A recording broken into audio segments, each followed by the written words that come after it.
अपघातात 32 वर्षीय युवकाचा मृत्यू, वेळेत मदत न मिळाल्याने तरुणाचा मृत्यू, प्रत्यक्षदर्शीचा दावा. सोलापूर धुळे राष्ट्रीय महामार्ग क्रमांक 52 धाराशिव तालुक्यातील बावी, कावलदरा, उड्डाणपुलावर मोटारसायकलचा अपघात झाल्याने एका 32 वर्षीय युवकाचा उड्डाणपुलावरून 100 ते 150 फूट खाली कोसळून मृत्यू झाल्याचे दुर्दैवी घटना समोर आली आहे. यासंदर्भात मिळालेल्या माहितीनुसार तुळजापूर तालुक्यातील पांगरदरवाडी येथील मेघदूत कैलासपुरी वय 32 रविवार नोव्हेंबर 17 रोजी हे आपल्या मोटारसायकल क्रमांक H25A4170 या गाडीवरून कामावरून घरी परत येत असताना गाडीचे नियंत्रण सुटल्यामुळे मोटारसायकलचा अपघात झाला. या अपघातात मयत तरुण हा कावलदरा येथील उड्डाणपुलावरून खाली कोसळला. सुमारे 100 ते 150 फूट उंच पुलावरून खाली कोसळल्याने डोक्याला व पायाला गंभीर इजा झाली. उपचारासाठी सोलापूर येथे घेऊन जात असताना तरुणाची प्राणज्योत मावळली.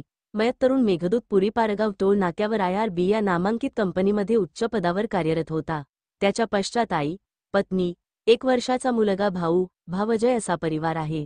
तुळजापूरनामा न्यूज धाराशिव, तुळजापूर.